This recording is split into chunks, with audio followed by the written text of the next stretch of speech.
მოგესალმებით, მე ლელა კოტორაშვილი ვარ და უნდა გესაუბროთ წიგნის შესახებ, რომელმაც საბავშვო ლიტერატურასთან მიმოbruna. 1954 წელს დაწერა ასტრიდ ლინდგრენმა „მიო ჩემო მიო". 2014 წელს გამოსცა ეს წიგნი სულაკაურის გამომცემლობამ.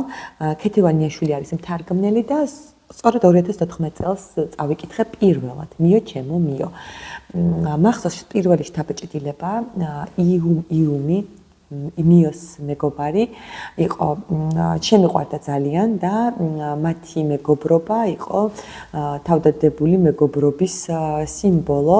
ამ წიგნმა გული აანთო, ჩემი გული იმგვარად აანთო, რომ შეიძლება ითქვას ბევრი რამ განსაზღვრა, მაშინ ვერ ხვდებოდი, ისევე როგორც მთავარმა პერსონაჟმა ამ წიგნის ბევრი რამ არ იცის და ძალიან ჰგავს მიოს გზა, მასწავლებლის ცხოვრების გზას, ჩემს გზას, რომელიც აქამდე გამოვიარე და ალბათ კიდევ წინ გასავლელი რაც მაქვს.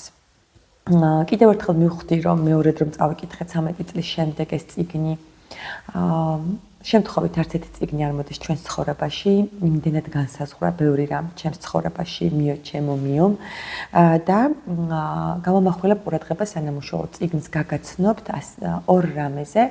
ერთი ეს არის საბავშვო ლიტერატურასთან მიბრუნება და კითხვა ამ წიგნების და მეორე ამ წიგნის შთაგონებით ყველაზე მნიშვნელოვანი პროექტი ჩემი მასწავლებლური ცხოვრებისას, ეს არის ლიტერატურული კაფე, სახელად მირამისი, რომელსაც სახელი დავარქვი ამ მთავარი პერსონაჟის მიოს ცხენის მიხედვით. ცხენის სახელი დავარქვი და ახლა რომ ვკითხულობდი და მოხდებოდა მირამისის აღწერა, მის როლზე ვფიქრობდი, ძალიან ბევრი პარალელი გავავლე ლიტერატურულ კაფესთან.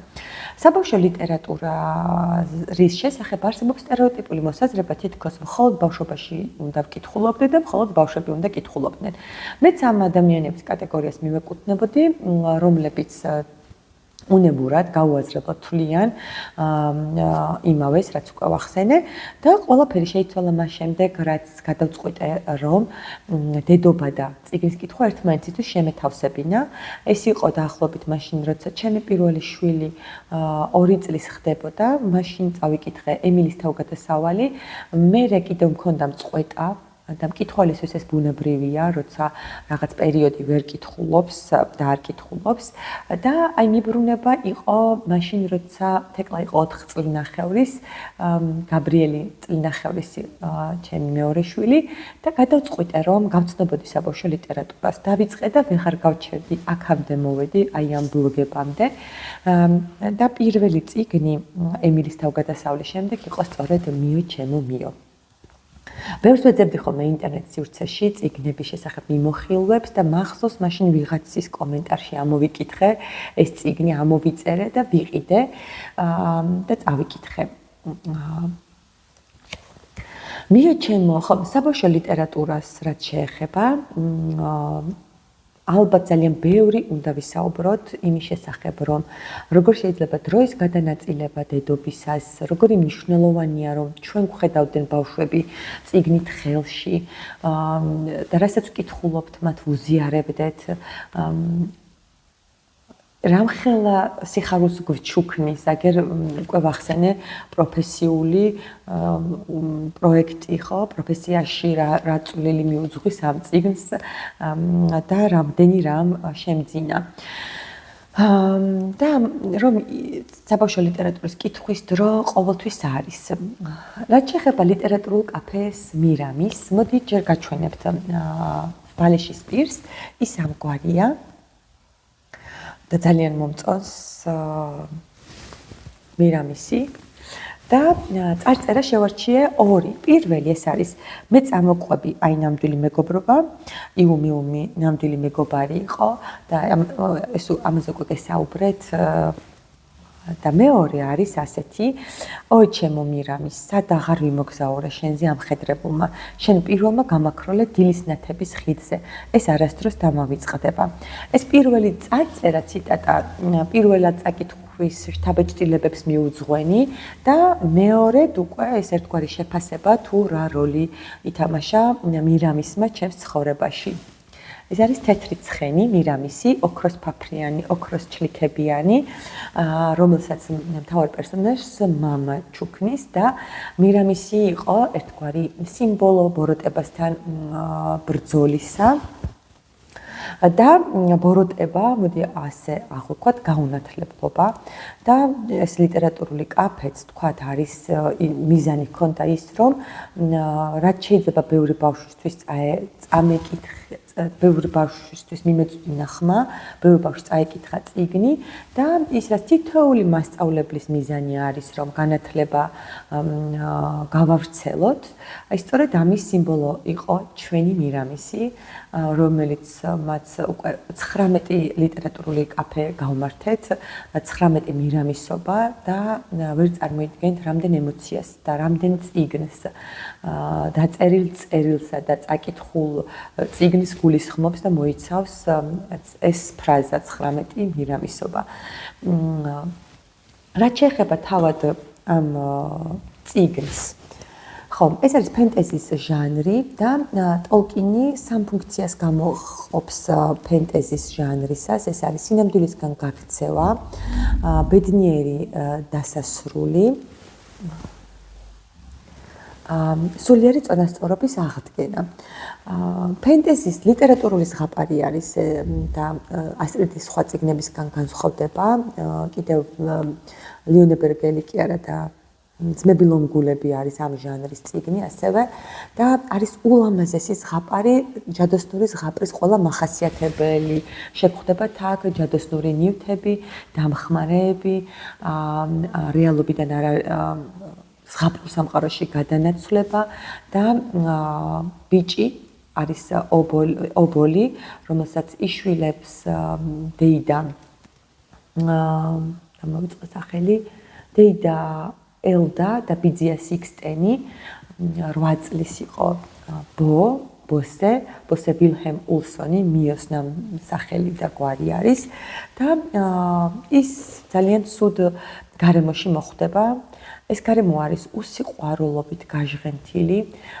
მამინაცვალი ბოსს ასმენინებს, რომ ყველა ბიჭებს ვერ იტანს 8-9 წლის ბიჭებს და დედინაცვალი კი ჩააგონებს იმას, რომ ალბათ უვარგისი მამა ჰყავდა მას და რომ დედამ მიატოვა.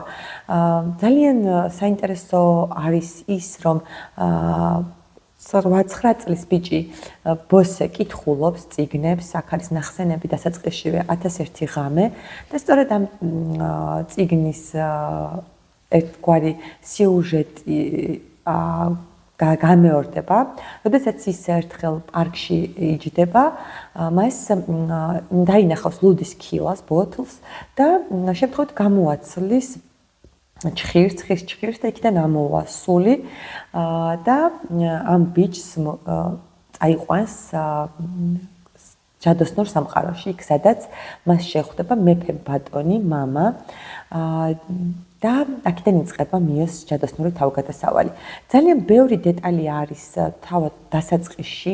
აქ გვხვდება ჩვენ დეიდა ლუნდენი და რომელიც აძლევს ვაშლს და ეს ვაშლი შემდეგ ოქროსი აღმოჩნდება და სული სწორედ იმიტომ წაიყვანს ამ მიოს ზღაპრულ სამყაროში, რომ ოქროს ვაშლი უჭირავს და ეს არის ნიშანი რაღაც რითაც ის მიხვდება, რომ სწორედ ის არის, ვინც უნდა წაიყვანოს და ვისაც ეძებს მეფე ბატონი 9 წლის განმავლობაში და როცა უკვე მამასთან არის მიო, ის ასეთ ფრაზას ამბობს, ნეტა ვინ იყო დეიდა ლუნდენი. ძალიან ბევრი შეიძლება ვისაუბროთ ამ წიგნზე, მაგრამ მე როგორც ყოველთვის დრო არ მეწურება და არც მინდა რომ იყოს ძალიან გაწელილი. ახლა როცა ამდენი დრო გავიდა, ჩემთვის ეს წიგნი არის სიკეთისა და ბოროტების ბრძოლა. როგორც ყველა ფენტეზის ჟანრში, გმირის გასვლა შინიდან და აი ბრძოლით თავგადასავლებით მარტოობასთან დარჩენილმა რომ უნდა გადალახოს ბევრი რამ და უკან რომ უნდა გამდიდრდეს თუნდაც ამ თავგადასავლით და თუნდაც სხვების გადარჩენით, აი ამის სიმბოლოა და ძალიან საინტერესო არის თვითონ ბოროტება როგორ არის ჩაშლილი. აქ როცა ისმის მხედარი კიტოს სახელი, ყველაფერი ჭკნება და ფიქრებიც კი ბოროტი ხდება, ჰაერიც კი ბოროტებით მძიმდება, ავიფიქრებით და სწორედ ამ ბოროტების ამგვარ გააზრებას ბევრ წიგნში, ზღაპარში, ბევრ მოაზროვნესთან და მწერალთან შევხვდებით.